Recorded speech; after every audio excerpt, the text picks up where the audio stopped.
This is the 2026 Genesis GV70.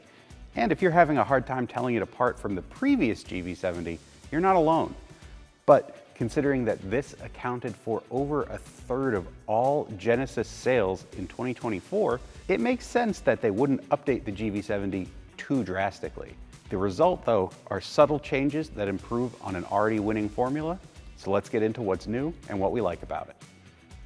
There are a lot of styling changes to the 2026 GV70, but they're all very subtle. Up front, you get things like a new badge design. The grille design is different from the outgoing model. The headlights are new, still look very similar to the previous generation. There are larger air intakes down here, and then you even get a revised skid plate design as well. Along the side, you'll be able to tell the GV70 is the new one with new wheel designs, including this very cool 21-inch 5-spoke design. And in back, you get a revised taillight design as well as a revised exhaust design. Under the skin of the new GV70, there are a variety of improvements that make the driving experience just a little bit better. Those vary from physical changes to the suspension to a new feature called highway body control that adjusts suspension damping during acceleration and deceleration to keep the SUV level. There are also improvements to reduce noise to make this a more luxurious driving experience. That includes things like, in these 21-inch sport wheels, hollow resonators that reduce impact noise, and the GV70 still comes with Genesis's active noise control feature that basically uses its own sounds to cancel out road and wind noise. What Genesis didn't update were the powertrains, which is a good thing because you had some great ones already. The base engine is still a 2.5-liter turbocharged 4-cylinder that gets you 300 horsepower, which is more than enough, but this has the twin turbocharged 3.5-liter V6, so you get 375 horsepower and 391 pounds-feet of torque, and it goes. Regardless of trim level, all-wheel drive is standard, and you get an excellent 8-speed automatic as well. Inside the 2026 GV70, you get a very lovely interior, especially in this new ultramarine blue. You get blue on the seats, blue on the dash, contrasting orange stitching, and orange seat belts. It looks great. Normally, when we praise an interior for visual flair, it's a way to paper over lower quality materials, just give you something that looks good, even if once you get up close, it's not that good. Here, it's both. This is a lot of fun, and everything feels very nice and high quality, with a few little exceptions that I'll get to. But the most notable way you'll be able to tell the new GV70 from the old one is this 27-inch display that comprises both your instrument panel and your touchscreen. It looks great. The graphics are very sharp. It's very responsive. The menus are very intuitive. Everything really works well. It doesn't work so well visually. There are a lot of rounded shapes in the cabin here, and then you have this sort of tacked on rectangular screen. It just doesn't really fit. And the steering wheel, as we've seen with a lot of screens like this, can block some of the screen real estate. So there's a clock here that from my driving position, I can't see. Fortunately, it's just a clock. It's not really essential information, but it is kind of annoying. Another clue that you're in a new GV70 will be this D-shaped steering wheel, but you're really going to have to be in the driver's seat to notice that one.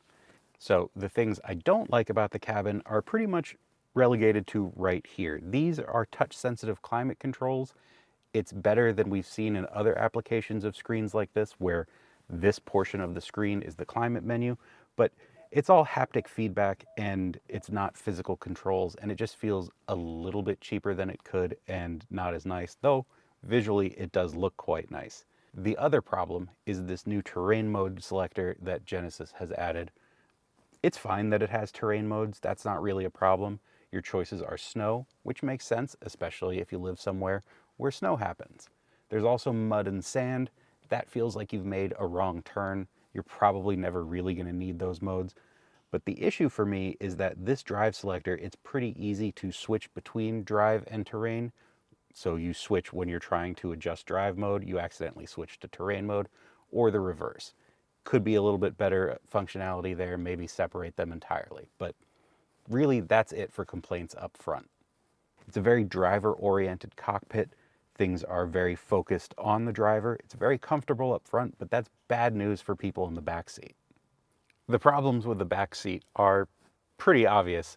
This is a compact SUV. There's not a lot of backseat room. That's not unusual for the class, but in the GV70, what I'm left with are my knees at a very high angle, and with my driving position in front of me, my knees are right into the back of the front seat, which wouldn't be the worst thing, except it's hard plastic, so I don't really have a lot of give here, and it's just not very comfortable. I'd much rather be up front. Genesis says it's improved the driving experience in the 2026 GV70 relative to its predecessor. It's really hard to tell unless you have a chance to drive them back to back, or if you are an owner of the current generation GV70 and you're looking to upgrade into the newest version, you might be more capable of noticing a difference. But the changes are so subtle that it's really hard to tell. That's not to say it's bad. The driving experience is still excellent. The one complaint I have that's most noticeable is there's a little bit of accelerator lag as the turbos spool up. If you keep the revs higher, you'll get less of that.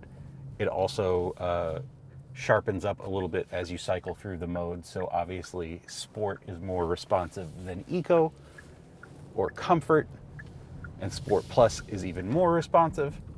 I've got the GV70 now in Sport Plus, which is the most aggressive driving mode.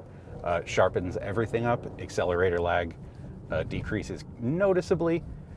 Instead of more traditional looking dials, you get lightsabers across the gauge cluster, although I'm sure Genesis doesn't call them that.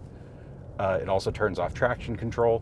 Just makes it a lot of fun to drive. This is about as close as you can get to the G70 sedan driving experience in something else from Genesis. This is sort of like the G70 wagon that we don't get in North America. Steering is very communicative. There's very good body control as well.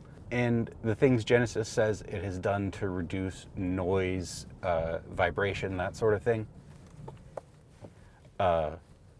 seem to be here for sure. I'm not going to dispute and say that they're not, but given that those were already not terrible in the previous generation, again, it's hard to say that these are truly improved. Although one of the things that Genesis claims to have improved is impact harshness. Impacts over things like potholes, speed bumps, that sort of thing are definitely softer than they were in the previous generation. Still pretty firm as far as suspension tuning goes, especially right now when we're in Sport Plus. But I don't think it's that bad. I'm not uncomfortable. This isn't punishing me for choosing sportiness over comfort. One of the nice things about the GV70 is, just like in a lot of Genesis and Hyundai products, you get the blind spot camera view monitor. Big fan.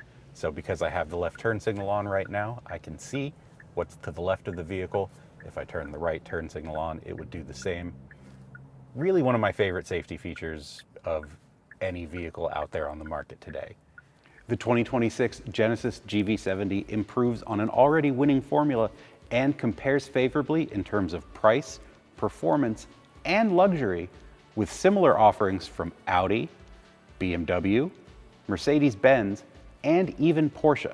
Where the GV70 falls short for now is in the lack of a true high-performance version that some of those competitors offer, but Genesis has hinted in the past that that could be somewhere they're looking to add a model in the future. So stay tuned for that. For now though, if you're shopping for a luxury compact SUV, the 2026 Genesis GV70 is definitely worth a look. For my full review, head to Cars.com/news.